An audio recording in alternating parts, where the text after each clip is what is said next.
Hello guys, welcome to on channel property providers. मैं आपका स्वागत करता हूं, आपका अपना भाई, आपके खुद के चैनल पे।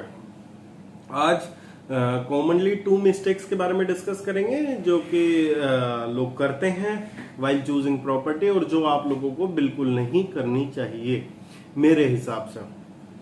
तो उससे पहले डिस्क्रिप्शन में टेलीग्राम के चैनल का लिंक दिया हुआ, उसको सब्सक्राइब करो और ऐसी वीडियोस आती रहेंगी। और बाकी जो सीरीज के बारे में बोला था 4 के होते ही सीरीज आपकी शुरू हो जाएगी कंपैरिजन की और द्वारका एक्सप्रेसवे की कुछ प्लॉट्स की। उसके लिए आप मेरी अर्लियर वीडियोस देख सकते हो। तो उम्मीद करता हूँ आप लोगों को रक्षाबंधन अच्छा गया होगा। 11 को जिसने मनाया है और जिसने 12 को जो मना रहा है, ठीक है, आज के दिन में आप लोगों के लिए बहुत अच्छा जाने वाला है। तो पूरी वीडियो देखिएगा। मैं बात करता हूँ 2 कॉमन मिस्टेक्स की। सबसे पहले ना, मेरे हिसाब से आपको क्या नहीं करना चाहिए प्रॉपर्टी खरीदते वक्त। अगर किसी एरिया में 2 या 3 प्रोजेक्ट्स हैं जो कि आप लोगों को समझ आते हैं चूज करते वक्त, प्रॉपर्टी चूज करते वक्त, चाहे वो प्लॉट्स के हो या वो हाई राइज के हो या कोई भी हो, तो कुछ लोग क्या करते हैं, जो मिनिमम रेट वाला चीज होती है या जो अंडर वैल्यूड चीज होती है उस एरिया की, उसको चूज करते हैं क्योंकि उनको लगता है कि ये चीज सस्ती है, ये चीज सस्ती है, या कुछ बिल्डर हल्का है बट चलो कंस्ट्रक्शन ठीक हो जाएगी मेरे एंड यूज के हिसाब से, ठीक है। आप लोगों को ये मिस्टेक कभी भी नहीं करनी चाहिए। जो अगर 3 प्रोजेक्ट हैं सपोज और एक सबसे कम रेट का है उसी सेगमेंट का प्रोजेक्ट और बिल्डर थोड़ा सा हल्का है, तो आपको क्यों नहीं खरीदना चाहिए? क्योंकि अगर आप अभी उसको कम खरीद रहे हैं ना, तो फ्यूचर में भी वो कम ही रेट पे ट्रेडिंग होगा। वो फ्यूचर में भी अगर आप सेल करना चाहें तो वो फ्यूचर में भी उनके कंपैरिजन हमेशा कम रहेगा। बहुत से एग्जांपल्स हैं, पर मैं किसी भी बिल्डर का नाम लेके किसी को खराब नहीं कर सकता क्योंकि वो मेरे एथिक्स नहीं है। तो वो भी अगर आपका एग्जाम्पल के साथ देना होता तो मैं जरूर आपको एग्जाम्पल के साथ उसका नाम, उन प्रोजेक्ट्स का नाम बता देता है एरिया वाइज। बट आप लोगों को ये प्रॉपर्टी अपने लिए चूज करते वक्त देखना चाहिए। सबसे पहला ये मिस्टेक आपको नहीं करनी चाहिए, क्या उस एरिया का रेट का जो सबसे कम रेट है उसको चूज कर लिया, उसकी एमिनिटीज आपने नहीं देखी पूरी, उसका ओपन एरिया आपने पूरा नहीं देखा, उसकी डेंसिटी आपने कैलकुलेट नहीं की, उसके पेमेंट प्लान तक अगर एग्रेसिव है बट रेट थोड़ा है तो भी आपने खरीद लिया।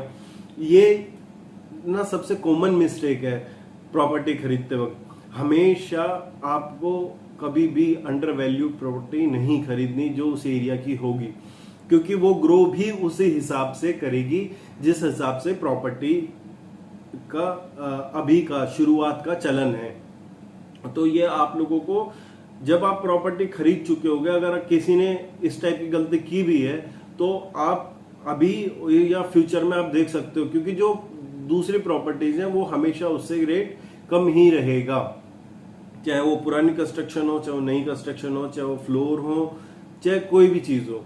तो आप लोगों को ये चीज हमेशा अपनी ध्यान रखनी चाहिए। अगर बजट थोड़ा बहुत एक्सटेंड करना पड़े 2, 4, 5 लाख रुपए, तो वो करके आप प्रॉपर्टी अच्छी लें।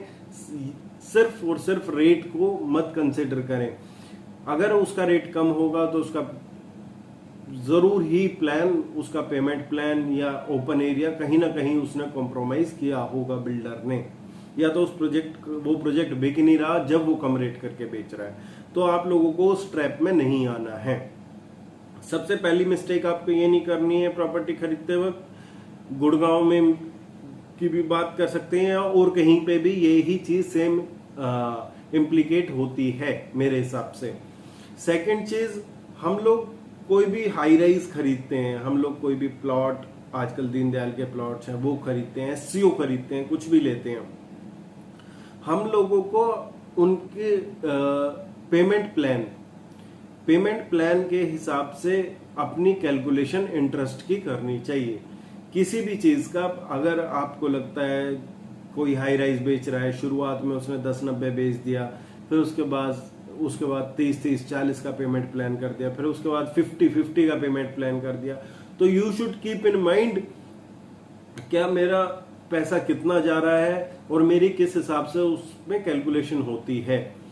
अगर हम लोग किसी भी चीज का पेमेंट प्लान स्टडी करके और प्रॉपर्टी नहीं खरीदते हैं तो चाहे वो हम लोग 2 लाख रुपए सस्ती खरीद रहे हैं, बट आप जितना पेमेंट उसको शुरुआत में दे रहे हैं उससे ज्यादा तो उससे ज्यादा आपका इंटरेस्ट बन जाएगा।